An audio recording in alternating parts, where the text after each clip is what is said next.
สัญญาณไปปีน้องเมืองเขลังนครลำปางก็ฟังกันหลงหลายแต่เนาะศรัทธาญาติโยมสีคำเรดิโอพี่น้องบ้านไก่หนุ่มนาเหลืองนอกอำเภอเวียงสาจังหวัดน่านFM นะอันนี้ก็เป็นรายนามของสถานีแต่ละคืนนะมีหนักมีหลายเราศรัทธาหลายคืนอยู่ก็มาฟังกันไปที่ปนเสียสาระเนาะเสียสาระลุกมาตื่นเจ้าก็มาก็ก้องสัญญาณนำรายการครูบาอาจารย์ไปออกสถานีกระจายไปให้ศรัทธาฟังต่างบ้านต่างจองเนาะอยู่ที่ไหนก็ฟังกันได้ไปทุกสาเล็บเงียบเงเพราะว่าจะอยู่ในสาลีตีนอนอยู่ฟังอยู่ก็ได้ลุกมาก็ปฏิบัติปัดกวาดหอเฮินเดินดาวก็ได้ลุกหนึ่งเข่าหนึ่งป้าหนึ่งเข่าเป่าไฟทำสำหรับกับเข่านะก็ได้เข่าห้องน้ำก็เนี้ยก็ติวไปฟังบ่เดี๋ยวนี้มันฟังง่ายฟังจังโทรศัพท์บ่ได้เนาะศรัทธาก็ฟังกันไปเถอะเนาะฟังแก่งอมแก่เงาปะคับปะคองเฮือมันแจ้งนะศรัทธาญาติโยมทั้งหลายฟังกันไปเป็นกูเป็นกีมสู้สังละพะเตปัญญังฟังโดยดียอมเกิดปัญญานะปัญญาอันเกิดจากการฟังนั่นเองนะฟังไปก็รับไปขมว่ากันสั่งนะศรัทธาญาติโยมหลังจากที่ออกวาสาแล้วครูบาอาจารย์พระสงฆ์องค์สังฆเจ้าเปิ้นก็จะได้ไปปฏิบัติการงานที่หันที่นี่เนาะสเตเป็นมาจำวาสานี่ได้ไปทางใดถึงบ่ได้นะเปิ้นว่าแต่ว่าได้มันเป็นกรณีเป็นกรณีที่มันจำเป็นงานที่ว่าเป็นงานศพงานสากงานบิดรมารดาอยู่ห้องยุคห้องยาอยู่ที่ไหนที่ไกลก็ดีไประงับสหธรรมิกที่ปืนจะซิกก็ดีเพิ่นก็มีไว้เหมือนกันนะที่มันนั้นแก้ไขได้ที่ว่าเพิ่นเรียกว่าสัตตหกรณียังนะจากไปลาวาสาไปได้บ่เกิน7วันเนี่ยซะนะเพิ่นมีกรณีโดยนะเป็นพิเศษเป็นกรณีที่จำเป็นเพิ่นก็สัตตหะไป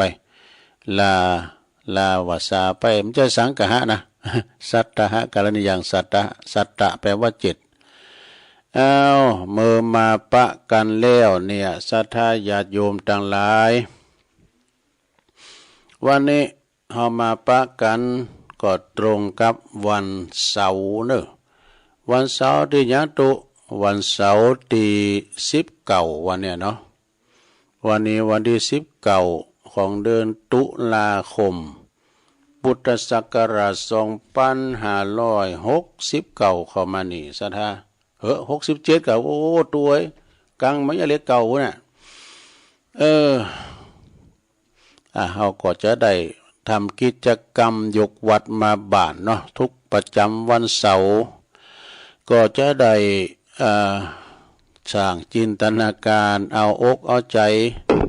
อีปออีแม่ที่ได้ไปวัดไปว่าแต่หึงเมื่อนนานก็กลัวจะลืมกรรมมันเนาะก็จะลืมกรรมมันเขาก็สร้างจินตนาการก็เอาเนี่ยนะเป็นกูเป็นกีมไปสูมาเกี่ยวเจ้าตั้ง3กาโยงเข้าบาทโยงเข้าพระเจ้ากาไหวพระหับศีลกานะแผ่เมตตาอีตั้งอย่างเกียรติวันตาหลวงวันตาน้อยก็ว่าไปตามลำดับเนาะอันดับแรกนี่เอาผู้จารว่าไปเลยบทแรกนี่สังสุมาเกี่ยวเจ้าทั้ง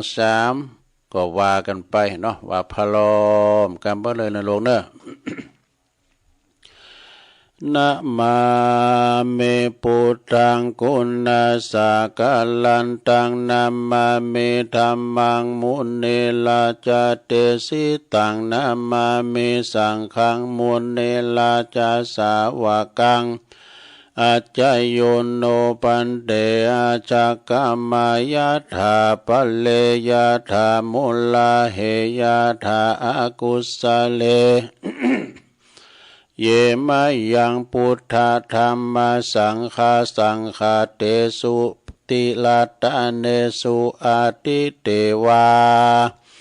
ป ปัจจุปันเนวาอวิวายติวาลาโหวากาเยนะวาวาจายาวามนัสสะวาปะมะตังวา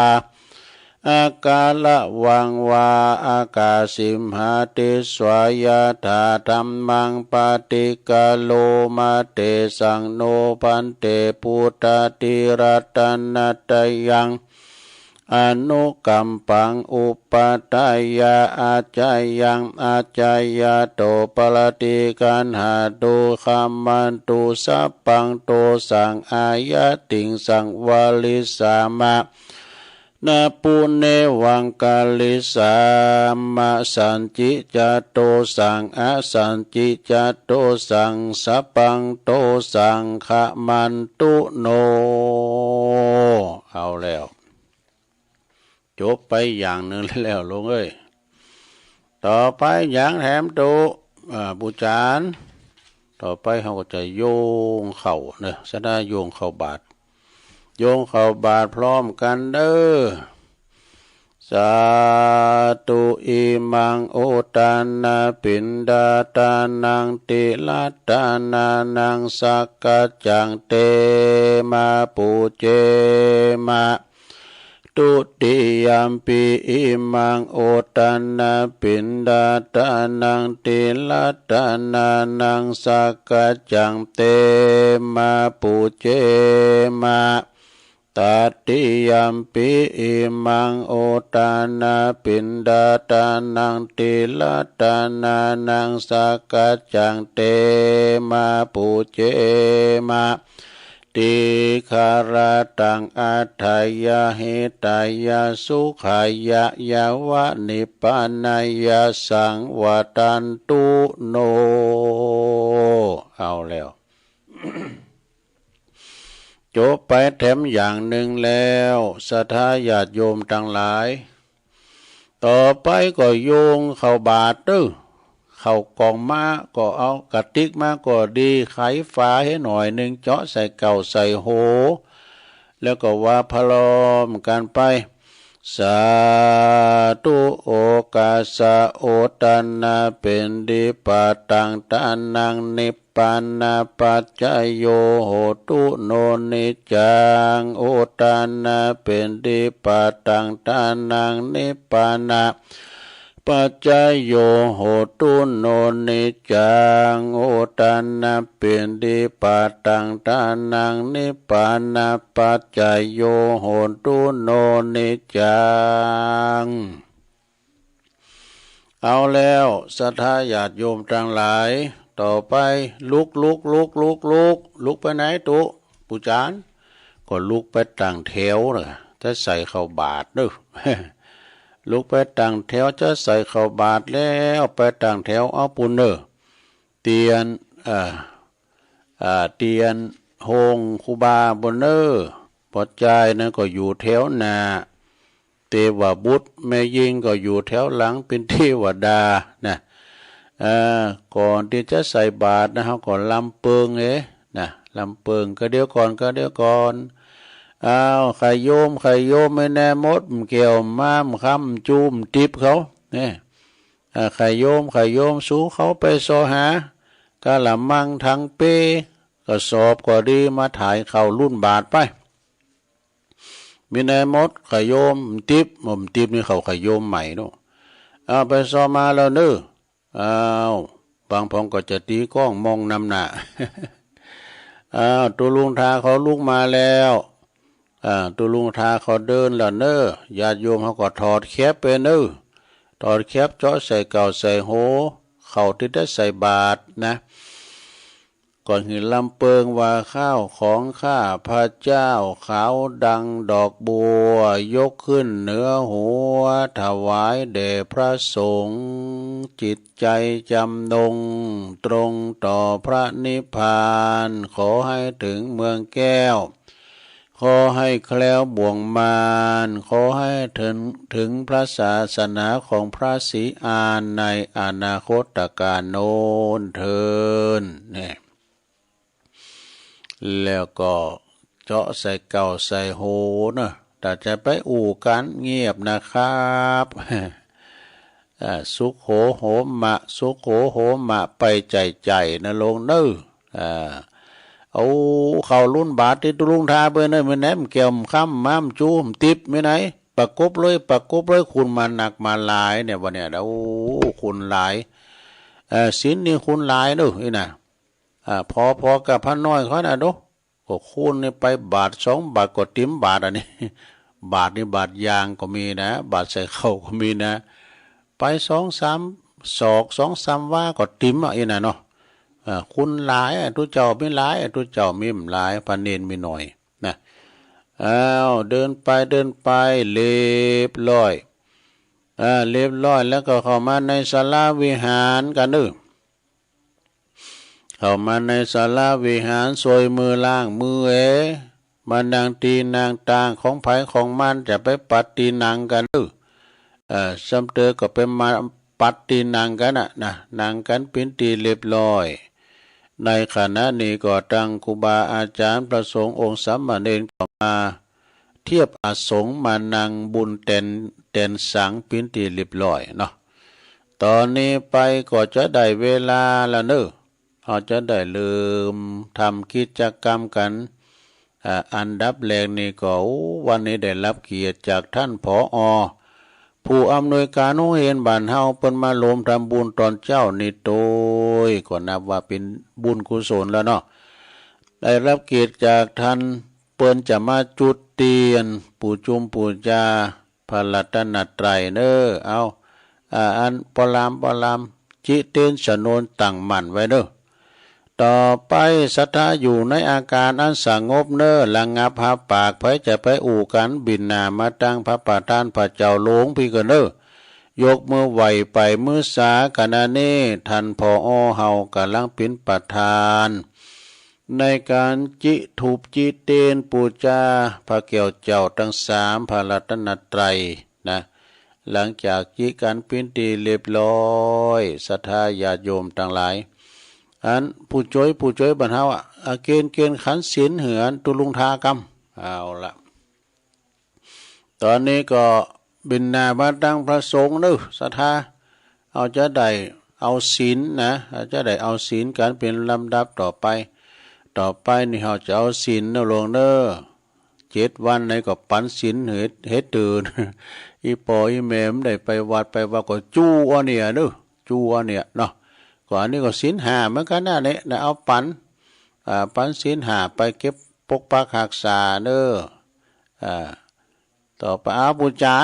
นว่าไปเลยมันลาแล้วต้องมันแตนเหมือนขาเปิดแต่ไปเยการทำงานกันอยู่พร้อมแล้วก็เฮาอาราธนาศีลพร้อมกันเด้อกราบ1กราบ2กราบ3มายังพันเตติสาลเนนะสหปัญจศีลานิยาจามาตุติยัมปิมายังพันเตติสาลเนนะสหปัญจศีลานิยาจามาตติยัมปิมายังพันเตติสาลเนนะสห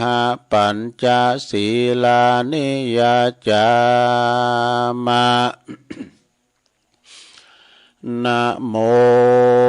ตัสสะภะคะวะโตอะระหะโตสัมมาสัมพุทธัสสะนะโมตัสสะภะคะวะโตอะระหะโตสัมมาสัมพุทธัสสะนะโมตัสสะภะคะวะโตอะระหะโตสัมมาสัมพุทธัสสะพุทธังสรณังคัจฉามิ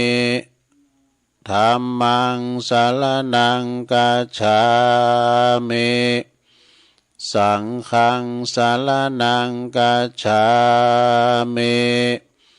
ตุติยัมปิพุทธังสรณังคัจฉามิ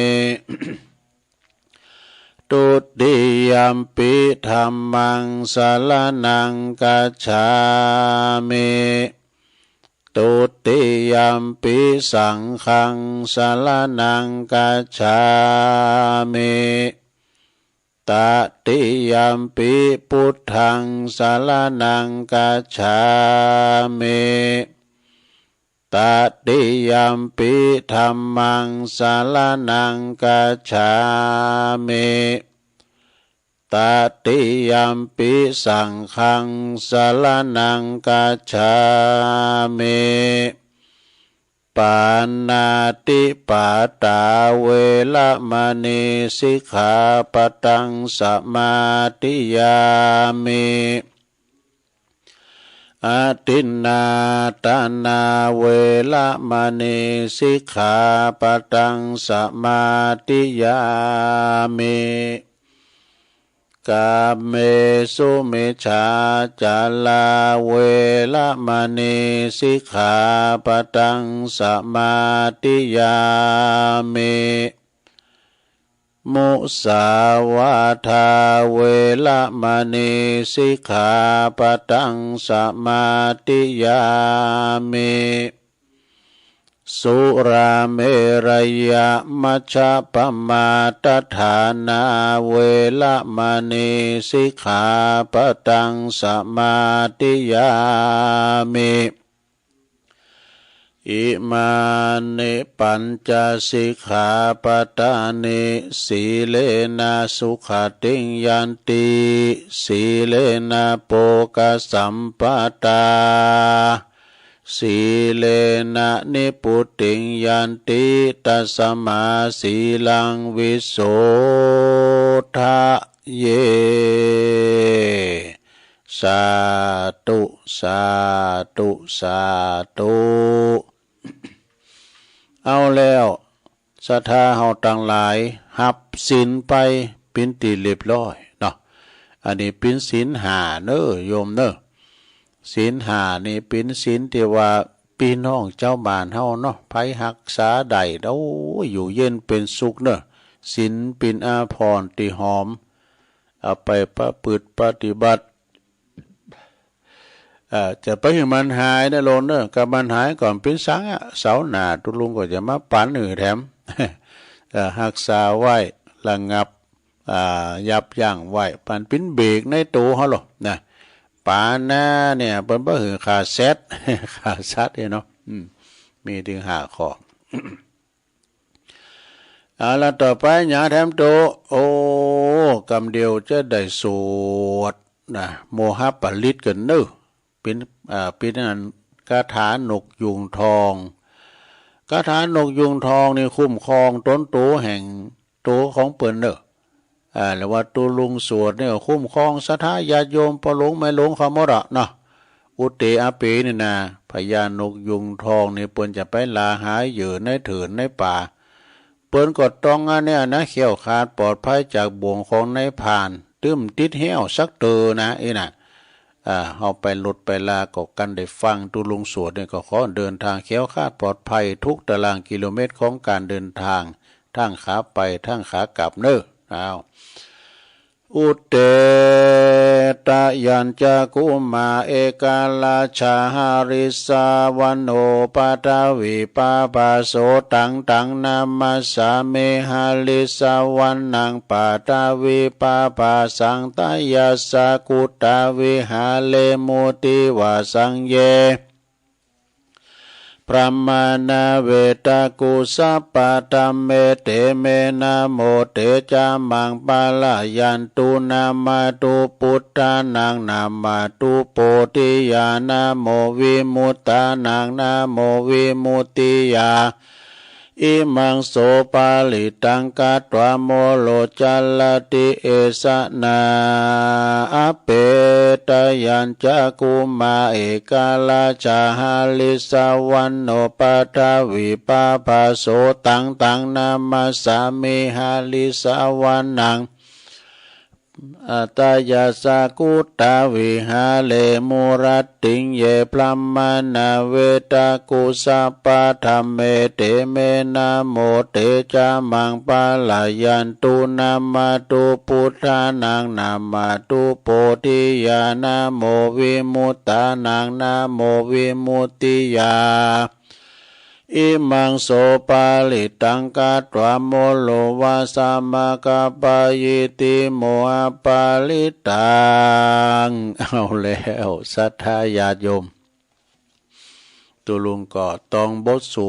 วดพญานกยุงทองโมหปาลิจบลงไปเนาะขอคุ้มครองรักษาขอบโคเฮาเนอไปเนื้อไปไต่ไปไก่ไปไก่ไปกับรถกับลากับลูกกับเฮอไปทางหนอากาศก็ขอเดินทางแค้วคลาดปลอดภัยได้อยู่ดีมีสุขถึงคนอยู่คนไปศรัทธาญาติโยมทั้งหลายแล้วตอนนี้ไปสังแรมโตก็จะได้แผ่เมตตานี้นะยอกุลโยกุลโลมนะมันแบบมันหายไปไหนโมนามาอยู่ในลังนะซ้ำเตือเขาขาดใดอันนั้นอันนี้นะมันดึงบาหันเนาะการทำไข่ขาดใดเดี๋ยวก็ปะเดี๋ยวก็ปะน่ะมันเป็นอย่างนั้นก่อนที่จะแผ่เมตตาให้สัมภสัตทั้งหลายเขาก็แผ่เมตตาให้กับตัวเองก่อนเด้อโลงเด้อว่าพร้อมกันไปเลยอาหังสุขิโตโหเมขอให้ข้าพระเจ้ามีความสุขนิทุกโขโหเมปราศจากความทุกข์อเวโรโหเมปราศจากเวรอภยาปัชโชโหเมปราศจากอุปสรรคอันตรายทั้งปวงอนีโคโหเมปราศจากความทุกข์กายทุกข์ใจสุขีอัตตานังปริหาราเมมีความสุขกายสุขใจรักษาตนให้พ้นจากทุกภัยทั้งสิ้นเถิดเอาแล้วอันนี้เป็นการแผ่เมตตาให้กับตัวเก่าเขาก่อนเนาะต่อไปก็จะได้แผ่เมตตาให้สัมภสัตน้อยใหญ่มีมดดำมดแดงปิ้นตุ่น สัตว์เล็กสัตว์น้อยทั้งหลายเนาะได้รับส่วนบุญส่วนกุศลที่เขาได้แผ่ไปหาเขาในโลกเด้อสัพเพสัตตาสัตว์ทั้งหลายที่เป็นเพื่อนทุกข์เกิดแก่เจ็บตายด้วยกันทั้งหมดทั้งสิ้นอเวราโหนตุจงเป็นสุขเป็นสุขเถิดอย่าได้มีเวรแก่กันและกันเลยอัพพยาปัจจาโหนตุจงเป็นสุขเป็นสุขเถิดอย่าได้เบียดเบียนซึ่งกันและกันเลยอนิฆาโหนตุจงเป็นสุขเป็นสุขเถิดอย่าได้มีความทุกข์กายทุกข์ใจเลยสุขีอัตตานังปริหารันตุจงมีความสุขกายสุขใจรักษาตนให้พ้นจากทุกภัยทั้งสิ้นเถิดเอาแล้ว อันนี้เป็นการแผ่เมตตาด้วยศรัทธาเนาะแบบง่ายๆสัพเพสัตตานี่นะ ต่อไปนี่เราจะได้แผ่เป็นกรรมไทยอะไรทำไมหน่อยเนาะบทแผ่เมตตาเป็นกรรมไทย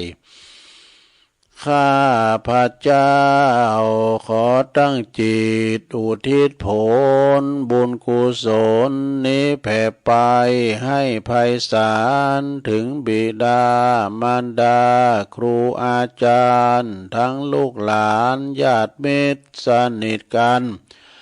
คนเคยรักเคยชังแต่ครั้งไหนขอให้ได้ในกุศลผลของฉันทั้งเจ้ากรรมนายเวรเทพเทวันขอให้ท่านได้กุศลผลนี้เถิดสรรพสัตว์ทุกท่วนหน้าเทพารักษ์จงประจักษ์ในกุศลผลนี้นะขอให้ท่านประสบสุขทุกเวลาสมดังข้าอุทิศให้ด้วยใจเถิดเอาแล้ว จบศรัทธาจบแผ่เมตตาก็มาแบบเมืองแถมกรรมนี้นะแบบเมืองอย่าได้ตุบูจานขออีตั้งอย่างกินเจียอีตั้งอย่างกินจีหยาดน้ำแผ่เมตตาแบบปื้นเมืองแบบล้านนาเฮาแล้วก็จะได้วันตาหลงวันตาหน่อยกันปิ้นลำดับต่อไปศรัทธาญาติโยมทั้งหลายพร้อมกันแล้วก็หยาดน้ำอีตังพร้อมกันเด้ออิตังทานากัมมังเนปานะปัจจโยโหตุโนเนจังอิตังศีลกัมมังเนปานะปัจจโยโหตุโนเนจังอิตังภาวนากัมมังเนปานะปัจจโยโหตุโนเนจังยังกินเจกุสาลังกตาปังกัมมังสัพเพเหกะเตเหกะตังปุญญังโนอนุโมตันตุสุนันตุพนโตเยเตวะอัสสมิงธาเนอติกาธาติกายุตาสัตตาหนตุสัพพสัตตาสุขิอัตตานังปาลิหาลันตุมาตาปิตาสุขิตาโหนตุทุกขาปะมุนจันตุสัพเพยติกาสุขิตาโหนตุทุกขาปะมุนจันตุสัพเพอายติกาสุขิตาโหนตุทุกขาปะมุจจันตุสัพเพปิสาสัพเพยขาสัพเพเปตาสุขิตาโหนตุทุกขาปะมุจจันตุสัพเพนาคาตาสุขิตาโหนตุทุกขาปะมุจจันตุสัพเพเทวาสุขิตาโหนตุทุกขาปะมุจจันตุสัพเพอาจาริยุปัจจยาสุขิตาโหนตุทุกขาปะมุจจันตุสัพพสัมปติโยสามิชันตุโวเอาแล้วตอนนี้ไปก็จะเป็นการวินหน้ามาตั้งพระเจ้าหลวงไปนึกเขาจะได้วันตาหลวงพระเจ้าพระธาตุพระธรรมเจติยังตลอดถึงสาลีโพธิหงแก้วอารามตั้งสามยกตีต่ำยำตีสูงก็จะได้สุมาวันตาเมพุทังสัพพังเมโตสังฆามาธาเมปันเตวันตาเมธัมมังสัพพังเมโตสังฆามาธาเมปันเตวันตาเมสังฆังสัพพังเมโตสังฆามาธาเมปันเตวันตาเมกาลุอุปัจจายจาริเยสัพพังเมโตสังฆามาธาเมปันเตวันตาเมกัมมัฏฐานังสัพพังเมโตสังฆามาธาเมปันเตวันตาเมอาลาเมปัตตาสีมายังสัพพังเมโตสังฆามาธาเมปันเตวันตาเมเจติยังสัพพังสัพพทานเนสุมปลันตินติตาสัลเลลาตาตุมหาโพธิงพุทธลูปังสักกะลัง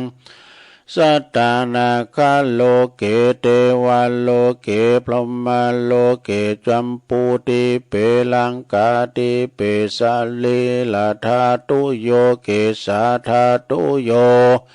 อลาหันตาธาตุโยเจ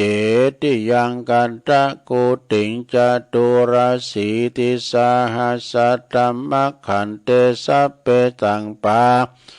ตาเจติยังอาหังวันตามิสัพพโสกราบต่อไปบินมาตังประสงค์องค์สัมมาเนรเขาจะได้สู่มากาลวะครูบาอาจารย์ก็ได้ยกที่ต่ำยำที่สูงได้ปะมาตะโดยตั้งใจมาตั้งใจกายกรรมวจีกรรมมโนกรรมเอาก็จะได้สู่มาคาลวะอ้าว กราบหมอบลงไปวันตาเมพันเตสาปังอาปาลาทังคามาทัมเมพันเตมายากาตังปุญญังสาเมนาอนุโมติตาปังสามินากาตังปุญญังไมหังตาตาปังสาธุสาธุอนุโมทามิจัตตาโลธรรมาวัฏันติอายุวันโนสุขังปะลังสาธุสาธุสาธุเอาแล้ว กิจกรรมเนาะยกวัดมาบ้านวันเสาร์ก็จบลงไปสะทาปุจานต้องลาเดิมต้องลาเด้อเปิ้นแล้วเด้อลาเด้อกินของง่ายด้วยกันเนี่ย ปุจานนี่ไม่ก็ทหารทานนี้อยู่หั่นนี่ อ้าวก็กิจกรรมวันศีลวันเสาร์ก็จบลงไปเนาะทุกวันเสาร์เอาอกเอาใจแต่จะลืมกรรมไปนะอีปอมได้ไปมือดอตัวไปวัดแต่ก่อนก็ไปเป็นกูปู่จานไปเอาอีตังอย่างเกณฑ์จิปู่จานมันไข่ลุงไข่ลืมก็ว่าเป็นกูสวดกูอย่างมันไปไอ้น่ะไปอิงสาวิหารเจ้าบ่เหลื่อมมาเออก็บ่เดี๋ยวนี้มันไปมันลุกมันหอดอ่ะที่น่ะเมื่อว่ามันไปมันลุกมันหอดเอาก็เลยจูอันเนี่ยนะลงเนาะจูอันเนี่ยได้ทำพิธีจูให้ดิเนี่ยจูติตุลุงเนี่ยนะก็เรียบร้อยไปเนอะก็เดี๋ยวตอนสองก็มาอู่กันต่อมีคติเกตทำเล็กๆน้อยๆตอนนี้ไปอู่ไปมาครบชั่วโมงละนะตุลุงจะยอบอย่างให้กำกันเนอะกินน้ำกินน้องเฮก่อนลูกยางใหญ่เตียวไปเตียวมาใหญ่บาดให้หน่อยนางมึนเนาะเป็นการยืดเสียนยืดสายก็เดี๋ยวก็มาอู่กันต่อเนอะสถาเนอะเดี๋ยวก็มาอู่กันต่อเนอะเจริญพร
เอาแล้วศรัทธาญาติโยมทั้งหลายตุลุงก็พักเบรกพักครึ่งเหมือนกับกีฬาก็มีการพักยกลุกเตียวไปเตียวมายืดสินยืดซ้ายขยับขยายร่างกายพอนั่งมึนจิบน้ำจิบน้องจุ่มคอก็มานั่งอู่กันต่อในชั่วโมงที่สองขณะนี้ท่านทั้งหลายก็กำลังฟังรายการสัพเพเหระปะกิณกะขอนลุงไก่แจ้งรายการเสียงธรรมเสียงทองดำเนินรายการโดยตุลุงยองมานางอู่นางจากับศรัทธาญาติโยมทั้งหลายเนาะนะซึ่งก็น้อมนำเอาตั้งนานาสาลาพองนะกำบักเก่าเล่าไว้นิทงนิทานวันเสาร์ก็มีกิจกรรมยกวัดมาบ้านเมื่อค่ำมืด6:10 นาทีก็เข้ารายการทำกรรมเนาะอันนั้นก็แผ่พายกระจายเสียงไปทางหลายดอยนางแก้วปุ้นแม่ขจารโมเดิร์นเรดิโอบางทีทางฝ่ายหินแต่ว่าเปิ้นเจ้าของรายการเปิ้นบาดไปติดธุระที่อื่นก็นะเปิ้นก็ออนไลน์ตุลุงไปปิ้นตือนะแต่ก็มันจะว่าปิ้นประจำเก่า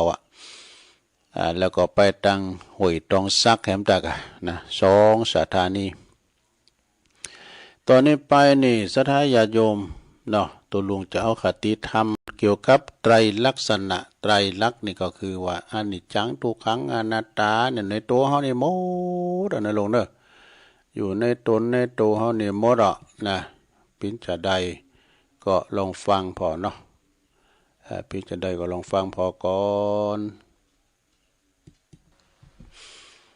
พระไตรลักษณ์ก็ได้แก่สังอนิจจังความบ้าหมันบ้าเตงบ้าหมันคงบ้าอยู่บ้าคงอยู่นานนี่ทุกขังในรอบบางพองก็ทุกขังก็หมูด้วย มันโดนขังขอกทุกขังเนี่ยขังหมูทุกขังก็คือความทุกข์ในสังขารเจ็บปวดทรมานเนี่ยสังขารไม่เที่ยงแท้แน่นอนมันเจ็บไข้ได้พยาธิก็คือสังขารเท่านี้แหละมันที่ว่ามันเจ็บไข้ได้ป่วยมานี่นะอนัตตานี่หรออนัตตานี่ก็ติดตามลามด้วยมาก็คือมันเป็นของสมมุตินะสมมุติมันบ่ใจของเฮาบ่ใจของเขาสักกาก มันบ่อยู่ใต้บังคับของเฮาได้ไผบังคับมันถึงบ่ได้เนื้ออนัตตานี่นะบ่อยู่ในอำนาจของไผผู้ใดก็จะเกิดความสลดใจนะศรัทธาญาติโยมอันจะทำให้เฮาเนี่ยผ่อนคลายผ่อนคลายจากราคะความกำนัดยินดีนี่ความราคะนี่นะโทสะโทสะนี่ก็คือความโกรธความเกลียดอาฆาตพยาบาทมาดไล่ปองไล่เปิ้นโมหะนี่โมหะนี่ก็หมายความว่าลุ่มหลงโมเมาบ่ฮู้จักบาปบุญคุณโทษบ่ฮู้บ่หันแจ้งแจ่มแจ้งในสภาวะสังขารมีโยกมีคอนนี่นะสาธารณญาติโยมทั้งหลายมันแปลใหม่แบรนด์วีต้าไฟเบอร์พรุนช่วยขับถ่ายจบสัญญาณใช้สกอตคงความสดผักได้นานแถมสัมผัสอาหารปลอดภัยเหนื่อยเลือกสกอตปลวนแปลเนี่ยไปต่างๆนานาสารพัดติมไปโดยกองตุกนะอันว่าสังขารเนี่ยอยู่ในบังคับให้พองไปหือเจ็บไปหือปิ้นเอามาอีเนิ่มต้องเท่ามันต้องแก่เอามาดีดพื้นเนี่ยนะไอ้นะมันต้องเท่ามันต้องแก่เอามาอีมากำปอเนี่ยไอ้นะลุกไงเตียวมอมันก็บ่อยู่บังคับของเฮาได้มันก็ปิ้นไปตามนั่นเนาะตามสังขารแม่ว่าเขาจะมียาดีเพราะว่ายาดีผีดัง ชะลอความแก่มันก็ชะลอไปชั่วขันนะเนาะศรัทธาญาติโยมบางคนนี่ก็อายุมันยืนยาว120ขบเข้าวัดษาบางคนก็อายุมินสันปันตายก็มีนะมันอนิจจังทุกขังนะมันอยู่ในกองทุกขังเนี่ยนะศรัทธาญาติโยมเนาะจาติจาลาพยาธิมรณะเนี่ยมันมาลุมเล่าเกิดแก่เจ็บตาย มันก็เป็นธรรมดาเป็นธรรมสัจธรรมกูกับโลกเข้าไปนะจะหาตีเป็นสุขทาวรแต่ก็บ่ได้เน้อดังพุทธภาษิตที่เปิ้นรับรองไว้ว่าสังขาราปรมาลาภาสังขาราปรมาทุกขานี่สังขารทั้งหลายเป็นทุกข์อย่างยิ่งเลยนี่ศรัทธาญาโยมย่ำหนุ่มๆมันเป็นทุกข์แล้วนะเลือดลุ่มมันดีเปิ้นฮ้อนเปิ้นหนาวกันมันตึมหูฮ้อนหูหนาวหอเป็นละอ่อนนะเลือดลุ่มมันแห้งหน้าแดงแสงเหอเนี่ยเปิ้นหนาวกันเฮาก็หนาวลูกมันเพราะว่าเลือดลุ่มมันแห้งอยู่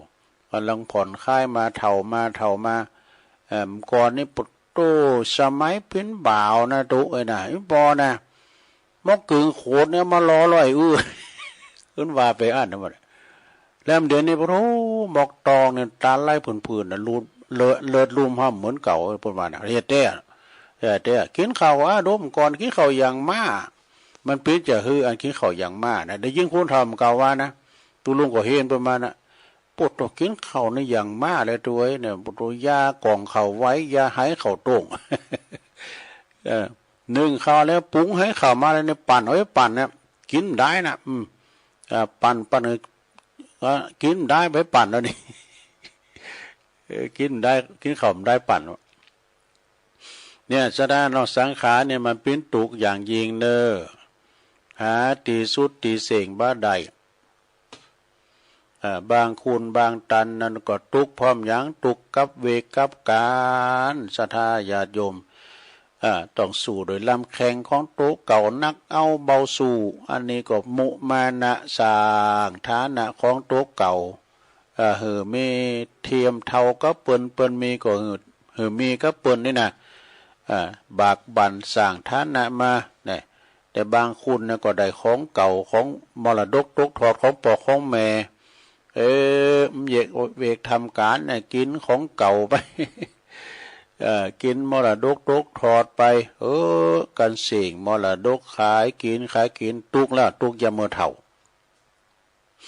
เปิ้นว่าตุกยามหนุ่มสบายเมื่อเฒ่านี่ดีนะถ้าว่าสบายยามหนุ่มมาตุกเมื่อเฒ่านี่ก็นักแก่เด้อโดยเฉพาะก็สังขารของเฮามันก็โลยไปนะลงเด้อ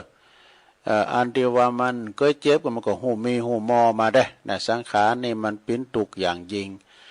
เมื่อว่าพ่อแม่พี่น้องศรัทธาทั้งหลายเกิดใดเพราะว่าเกิดแล้วตกลงปรุงจิตปรุงใจเกิดเพราะว่าเกิดซึ่งโดยสติปัญญาแล้วก็อาจจะแผ่วทางป่าลกชัดนี่ป่าลกทึบนี่นะหมายถึงกิเลสวัดนะกิเลสวัดทำให้เวรไหวตายเกิดนะอยู่ในห่วงแห่งวัฏสงสารก็ให้เบาบางลงไปเมื่อกิเลสเศร้าหมองเบาบางลงไปแล้วความทุกข์โศกเศร้าอะไรเพราะว่าความทุกข์โศกเศร้าโรคภัยทั้งหลายก็จะคลายเบาบางไปความทุกข์นะความทุกข์สัตว์โลกทุกรูปทุกนามเกิดมาแล้วก็มันถึงประสบพบเจอเหมือนกันว่าถึงความเพราะว่าถึงจะมั่งมีสมบัติสักปานใดก็ยังต้องทุกอิริยาบถนี่เช่นการเฮานางมึนลำไปก็เป็นตุกได้ตัวลุงในนางเป็นชั่วโมงนะสระการทั้งชึงชั่วโมงนึงก็พักคืนอันนี้ลุกมานี่บอกโอ้สุมาเดเตียวไปเตียวมาอยู่สินอยู่ซ้ายหน่อยนี่ก็เดี๋ยวก็มานางต่อทั้งชั่วโมงเนี่ย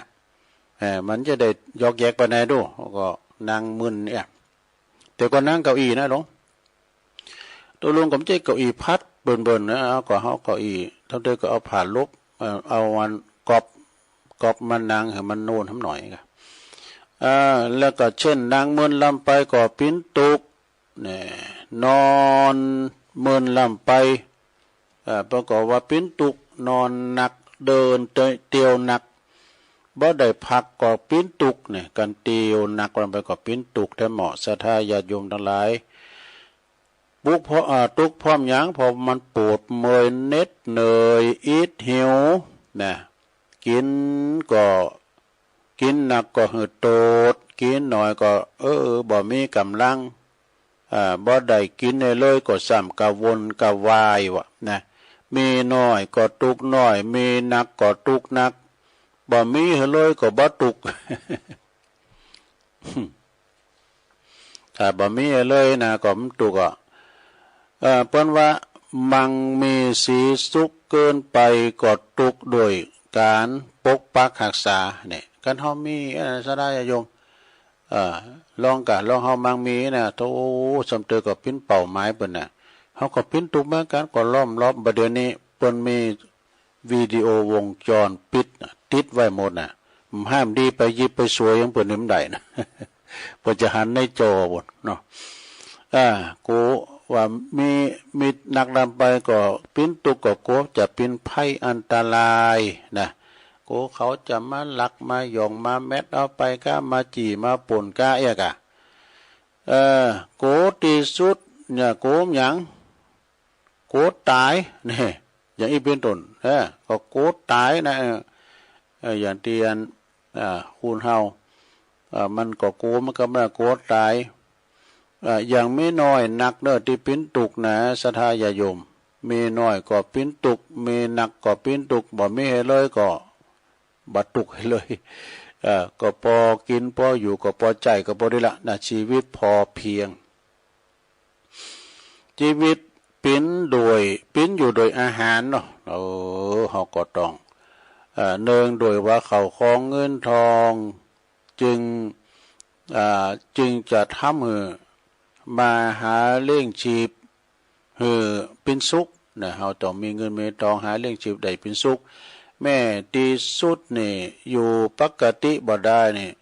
จิตของคุณเฮาเนี่ยมันก็ยังดันไปกึดนะเป็นนึกกึดหยังเรื่องที่มันลงแล้วผ่านมาหมดนานแล้วเนาะ เรื่องแล้วผ่านมาเป็นปี2 ปี3 ปีเกิดทุกอย่างไล่เหตุผลก็มีเนื้อศรัทธาเก็บมาขุนคิดมันงดงิดขุนเครื่องก็มีนะเขาเพราะว่าเขาทำนองดีปนว่าตุ้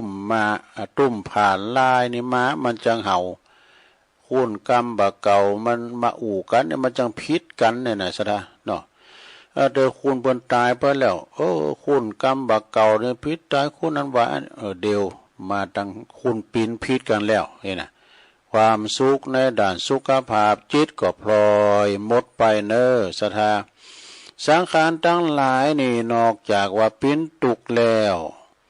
ก็ยังบ่อยู่ยืนยาวนะเพียงชั่วข้างชั่วคราวโชว์ขณะบ่มีป้ายปิ้นเคิงหมายบอกวันเดินปีตีจะต้องปิ้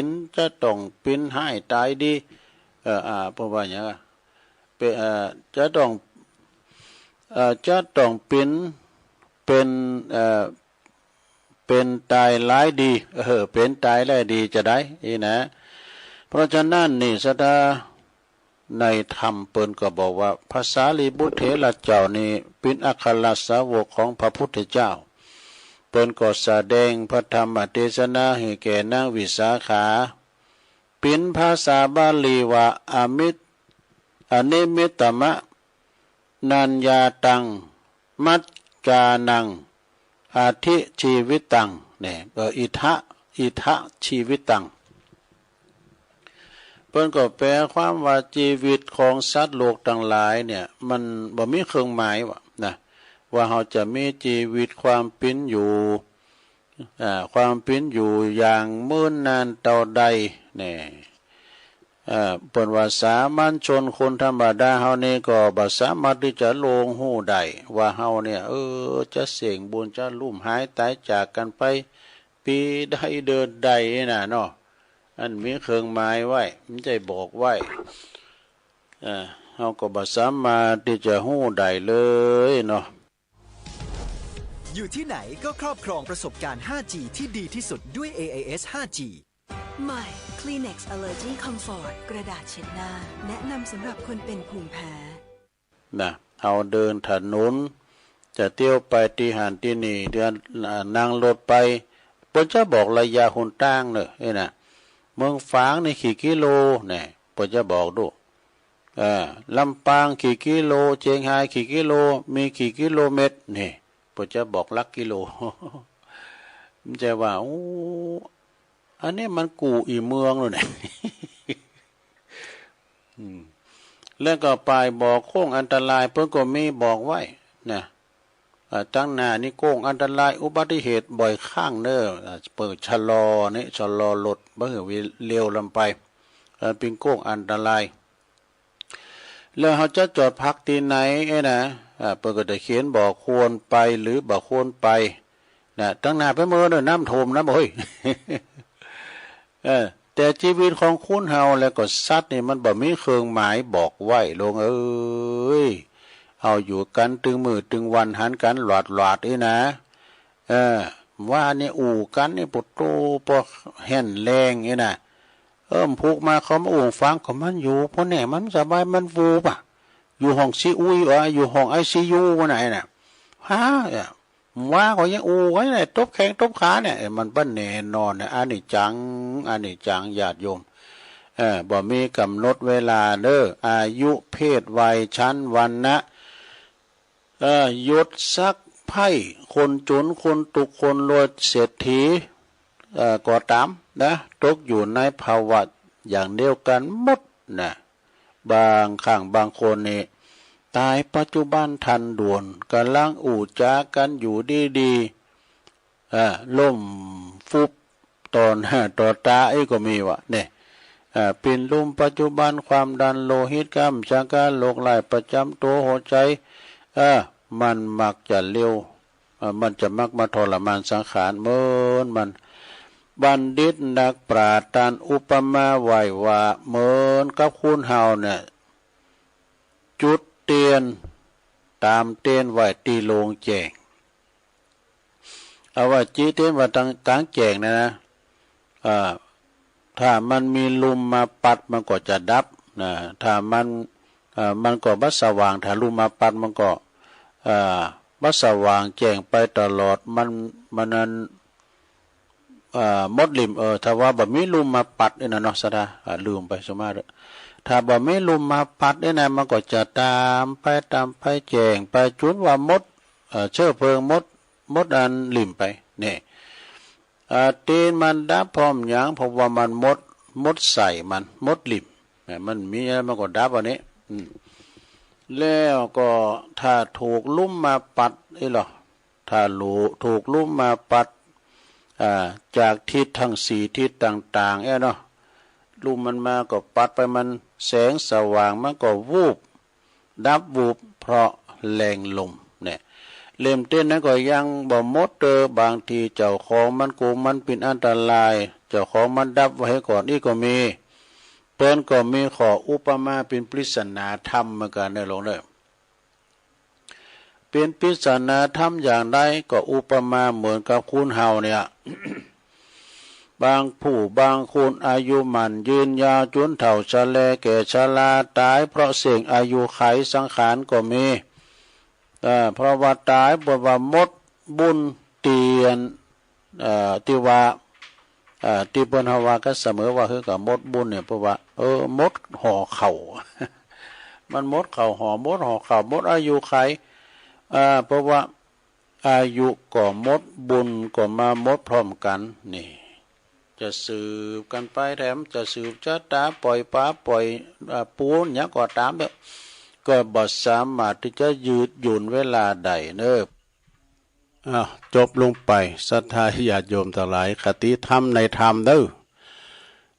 เกี่ยวกับเรื่องอนิจจังทุกขังอนัตตาความบ่แน่นอนแห่งชีวิตเรียกว่าไตรลักษณะไตรลักษณ์นะก็คืออนิจจังทุกขังอนัตตายมทูตอะไรประมาณเทวทูตนี่เนาะแต่เทวทูตก็จบลงไปศรัทธาญาติโยมทั้งหลายแต่ว่านี่ก็เรา เฮาได้ไปทำบุญตักบาตรเทโวโลหันะกันที่เชิงบันไดหนักเนาะโอ้ปีนี้ก็คุณหนักคุณหลายเด้อศรัทธาญาติโยมอาตมาตุลุงก็ในนามของหลวงพ่อท่านพระครูสาธุกิจจันนันท์เนาะหลวงพ่อเปิดก็ปีติยินดีติศรัทธามากันหลงกันหลายก็ขอขอบคุณต่างเจ้าภาพตุลุงก็เจ้าภาพเหมือนกันนะ ขอบคุณทุกฝ่ายตัวเนิดตึงคณะพระสงฆ์สัมบันเนนโอ้ปนก็มาบิณฑบาตกันหนักกันหลายมีเจ้าคณะพระครูเขาลูกพระลานเนนโอ้ก็มากันหลงหลายนะแล้วก็ศรัทธาญาติโยมโดยเฉพาะก็ต่างแขกผู้มีเกียรติประธานท่านรองผู้ว่าราชการจังหวัดเชียงใหม่ชัชวาลปัญญาอันนี้เป็นพี่รองผู้ว่านำมาเป็นประธานเปิดงานโดยในการจุดธูปจุดเทียนแล้วก็มีท่านนายอำเภอนายมานิตไหวไวนายอำเภอดอยหล่อแล้วก็ท่านสุรพลเกียรติชัยกร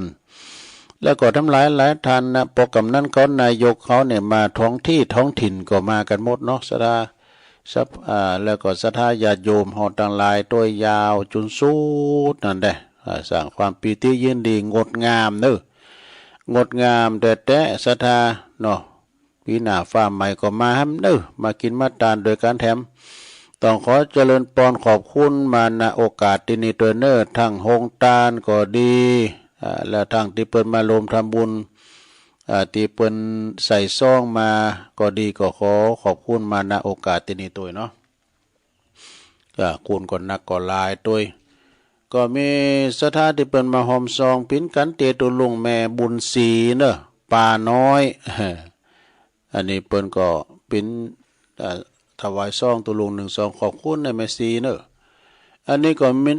ปิ้นอันสถาปอศีลาแม่บุญศรีสร้างเล็งพร้อมด้วยครอบครัวลูกหลานบ้านตุนพึ่งเนอะเวงน้องหล่องก็โฮมปิ้นเจ้าภาพกันเตตุลุงแถม1 ซองนะนายบุญธรรมนางบัวบานเรือนรักเราพร้อมลูกหลานก่อน1 ซองเนาะขอบคุณเด้อเอาป้อนนี้ก่อนสัพพิติโยวิวัจจันตุสัพพะโลโกวินาศตุมาเตภวัตวันตรายโยสุขีติคายุโกภวะอภิวาทนาสีลิสานิจังวุธาปจายโนจัตตาโลธรรมวาตันติอายุวันโนสุขังปะลังเอาแล้วขอบคุณเนอะแต่ว่าหมออีนี่ตั้งลุมบนนี้หมอทึดแล้วเนอะว่านี่นะก็อันเปิ้นก็เอาขอตุ่มกันมากันในสถาพี่น้องบ้านไกลเปิ้นก็เริ่มทยอยกันมาแล้วแต่ว่านะวันนี้ยืดักแซบตุก็มันมีวันเดียวได้เนาะมีวันแฮมคำได้นะวันเดียวเนาะอันนี้จำกัดวันวันตักบาตรเทโวนี่นะมีวันเดียวคือวันแฮมคำเนาะวันแฮมคำแต่อันเองเอาละตอนนี้ไปตุลุงก็เขาประกาศข่าวสารงานบุญครูบาอาจารย์กันเนอวันนี้เป็นวันที่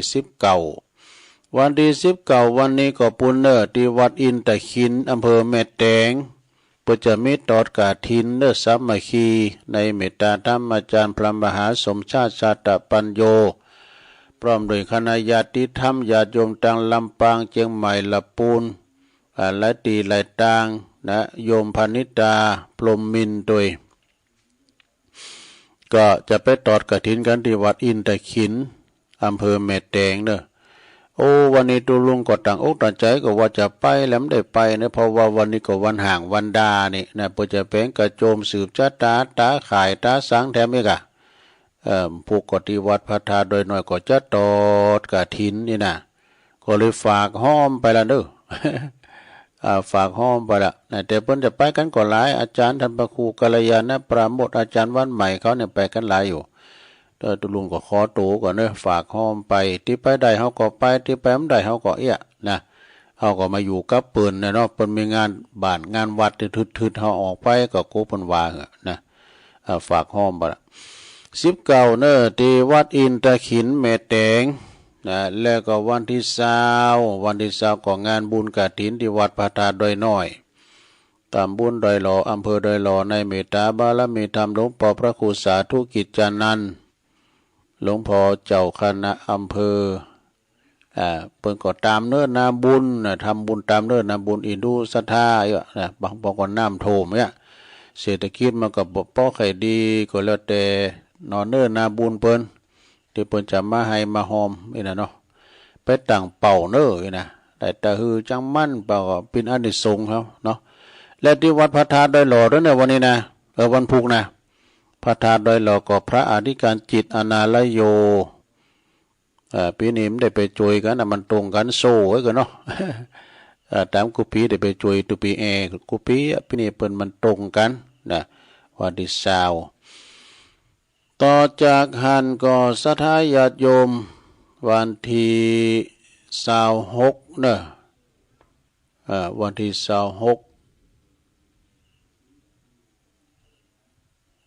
ฟ้าห้องซะนะแต่เสียงเหมือนฟ้าห้องวันที่26ตุลานี่ก็เชิญรวมทำบุญเนอะทำบุญอาจารย์หลองอายุวัฒนมงคลอายุของอาจารย์ท่านพระครูวรวัฒน์พิสารนะเจ้าอาวาสวัดวังกูวังสนกุยเปิ้นก็จะมีการทำบุญสืบชะตาหลวงโดยแล้วก็มีบุญกฐินด้วยนะหลายอย่างเนาะไปสืบโบราณชะตากันเนอะตัวปีพูนซักหรือว่าท่านพระครูวรวัฒน์พิสารตุลุงก็จะได้ไปแสดงมุทิตาจิตไปกับหลวงพ่อตัวไปกูปีนะประสงค์จำนวนหลาย10รูปเนอะที่วัดวังกูวันที่26เสาร์หน้าเนี่ยกะนะวันเสาร์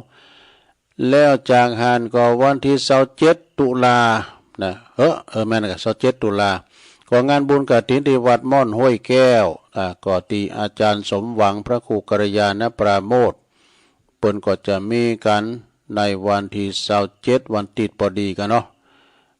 ที่วัดม่อนห้วยแก้วเนอะแล้วก็ที่วัดห้วยงูในด้วยห้วยงูในวัดโสภณารามเมืองฝางพุ่นเด้อ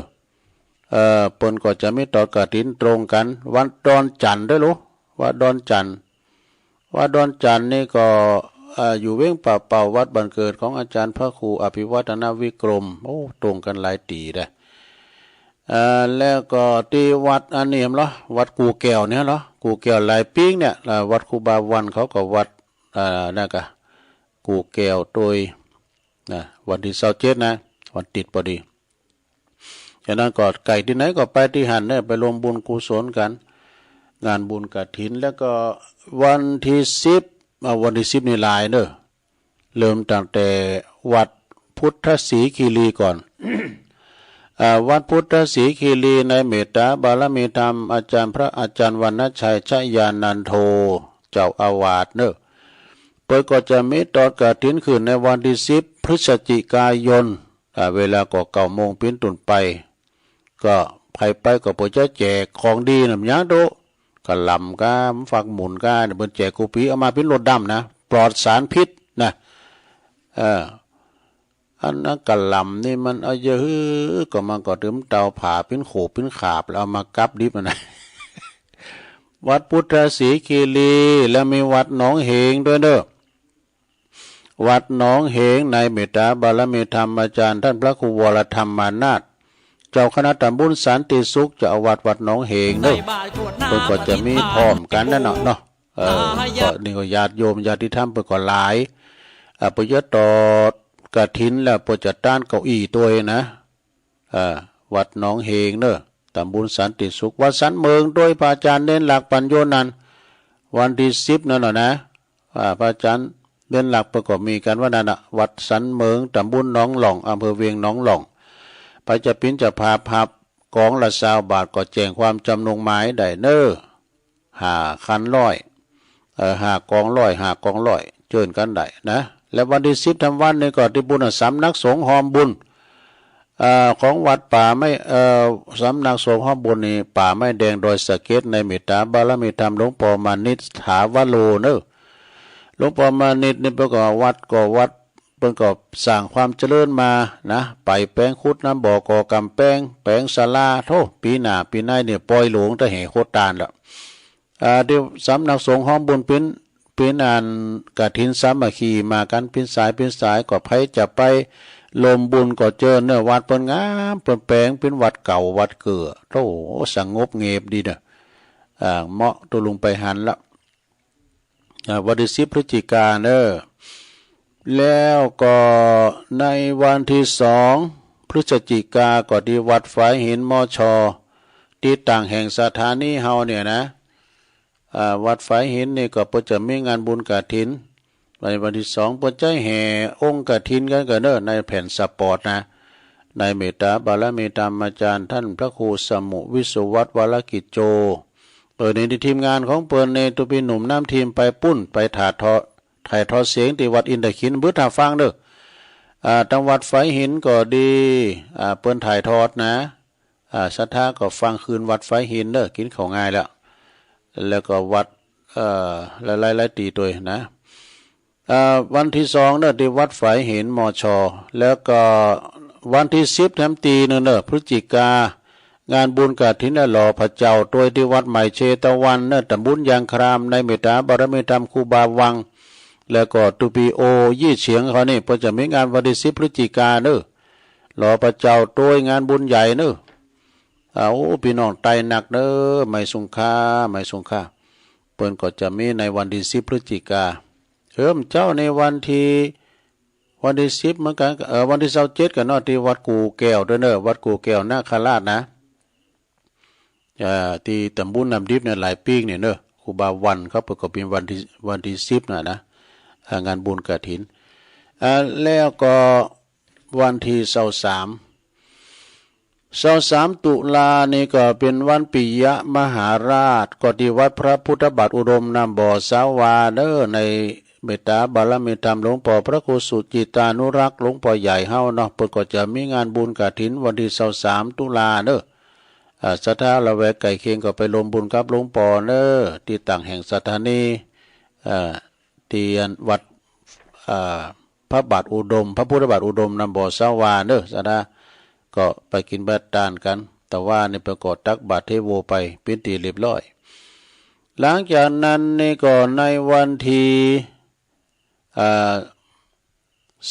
17เนาะ17นี่ก็แล้วไปวันที่8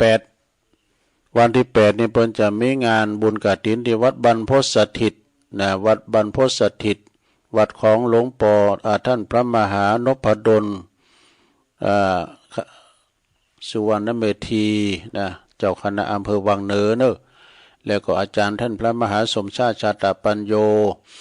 วัดบรรพตสถิตนี่เขาก็ไปหันแล้วเนาะพดโตลมลืนเนอะเป็นลมณียสถาน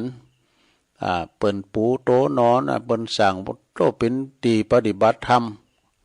ขายพุทธบุตรต่างๆนี่เปิ้นไปเข้าขายฮะนะที่วัด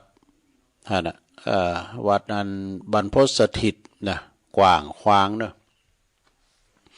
ก็วันที่8 พฤศจิกาเปิ้นจะไปตอดกฐินกัน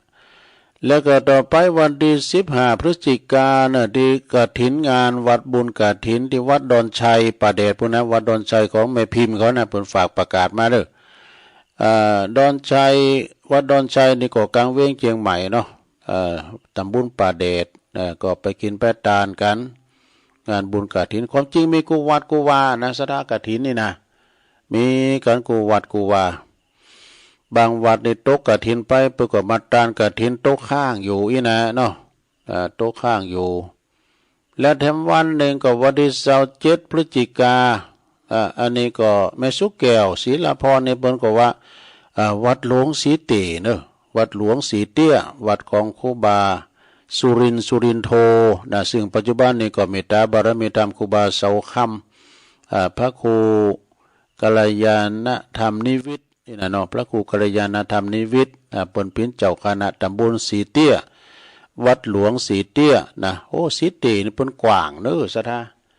สลิดเตี้ยนี่ก่อนนี้มีนักร้องสมบูรณ์บุญญาโรจน์เจ้าของผลงานเพลงสาวน้อย หลายอย่างเป็นโฟกซองสมัยเท่าตุลุงโบสถ์ใหม่แล้วก็เปิ่นเป็นเพลงโฟกซองดอกสมบูรณ์บุญญาโรจน์นี่นะแล้วก็พระเอกสัตวัตรโดยโฮมีกับคุณบุคคลสำคัญหลายเด้อที่บ้าน สลิตินี่นะเนาะสิติก็วันที่27เนี่ยเปิ้นจะมีงานบุญกฐินนะฮะวัดสิติก็ฮู้จักกันหลายตุปีสีอานตุปีสังวรเขานี่หลายกะวัดเปิ้นงามเด้อหลวงเด้อเคยไปช่วยการช่วยงานปล่อยหลวงก็ไปกุเตือนะงานกินงานตานงานบุญใหญ่แต่ก่อนนี้มีปอาจารย์ปนานโสพลนั่นคุณหนึ่งนารู้อันนั้นเนี่ยเป็นนักปราชญ์เจ้าบ้านแต่เวนตรงเวนตานอู่โมนเจ้าวานแล้วเปิ้นก็เสียงบุญไปแล้วเนาะวัดหลวงสีเตนี่ก่อนนี่ก็ครูบาเจ้าสุรินโทอันก่อนนี่ยอดรักสลักใจในเปิ้นยังพอดังเดี๋ยวดูเปิ้นก็มาทำบุญที่วัดของครูบาสุรินโทเปิ้นก็หึงของดีไปนะของดีน้ำมันมูลก็มีสังก็มีวัตถุมงคลเปิ้นมีนักแล้วครูบาสุรินก็มอบเหือตาหันมาโตยอดรักสลักใจก็ดังโด่งดังมาเนาะแล้วเปิ้นมาเวลาว่าถึงงานบุญวันเกิดของครูบาเปิ้นจะมาแสดงดนตรีหือฟรีนะยอดรักสลักใจเนาะละบ่สนะญาติโยมทั้งหลายตุลุงเดี๋ยวกันนะจะตักตังลายกันเนสะท่าลืมเปิดมือถือ แต่เบิดก็มาปะกันอยู่นะเบิดนี่ก็มาปะกันตอนแรงค่ำ6:10 นาทีรายการสารธรรมยามค่ำส่งกระจายเสียงข่ามหลายด้อยไปทางดอยนางแก้วนะเวงป่าเป่าเปิ้นก็จะเปิดรายการออกรายการสารธรรมยามค่ำเนาะวันเสาร์ก็เป็นภาระธุระของตุลุง18 นาฬิกาถึง2 ทุ่มแต่ว่าเปิ้นพักทุ่มถึงทุ่มครึ่งก็มาเข้ารายการแถมเอ้กะแต่ทางลำปางนี่เปิ้นพักกับเปิ้นโหลดยาวเลยนะ เปิ้นจะโหลดยาวเลยแต่อันทางพี่เปิ้นพักนะเปิ้นข่าวจากกรมประชาสัมพันธ์จะได้ก็ว่านะขอบคุณเด้อสถานเนาะมากินมาตานกันหลวงหลายมออีกก็มอทึดๆแล้วก็แต่ว่านี่นะพี่น้องบ้านไกลพี่น้องตาเล่ามาแหกหมานก่อนดูวันวานี่นะก็เป็นหยังเนาะเป็นอดีตไปแล้วนี่หลวงเป็นอดีตไปแล้วนะเอาตาหน้าเป็นไปซะนะเพิ่นเรียกว่าเอาปัจจุบันไว้ก่อนนี่นะเนาะหลังจากจบตุลุงแล้วก็ฟังอาจารย์ท่านพระมหาปุณณเสียงธรรมจากวัดจันทร์นะก็มาฟังกันต่อไปอันนี้ตักตังลายกับลังเข่าชมรมสกาย65นี่เดี๋ยวกาเปิดปุ๊บก็โทรมาปั๊บ เดี๋ยวก่อนดูอันขอความกับลังเข่าแต่กำลังเปิดด้วยเจ้าผมได้เปิดมันเข่าเดิมเดี๋ยวนี้เข่าแล้วนะขอความเข่าก็ขอบคุณเนอะสำหรับแม่อุ้ยน้องตัวฟังอยู่เจ้ายงยุทธมณีวันจากลำปางบ่อแห้วเนอะแม่ลงสายฝนจันกุลนะนี่เปิ้นก็อยู่น้องปลาขาวหลายปีนี่นะแม่แดงอัมพรจังฟ้อนตุยเต้นดอกไม้จอมต้องแล้วก็น้องหานสันทรายดอยน้อยพัฒนาแม่จันเลื่อนใสจากเวงตาการเนอะฟังอยู่แล้วก็วรดอนนี่ก็อยู่ดอยน้อยพัฒนาน้องหานสันทรายติดตามลามตัวไปโดยสุทันลื่อโลงเนอะไวสาเนอะทุกปีอันนี้เพิ่นเกิดรถแตนนะจ๊ะเบิดลื่อโลงเฮานี่ส่งมาบุญส่งจากลำปางไวสานะครับเด้อคุณแม่อันนี้แม่ศิรินทิพย์จากกรุงเทพแล้วก็พงตั้งมั่นนะตัวปีหน่อยเนอะแม่ครูยากศนจากเชียงใหม่แม่สวรักษ์ในเปิ้นอยู่อันแม่ทลบปุ่นชัยปราการตัวปีชาเนอะวัดปาตานไวสานะครับเนอะแล้วก็โยมยุพินหอมมาลาปีน้อยฟังจากแม่โยกเกาะกลางเวียงเชียงใหม่ ฟังฟ้าหินชัดเจนดีแม่สมผัดจากแม่ย่อยสันทราย แล้วก็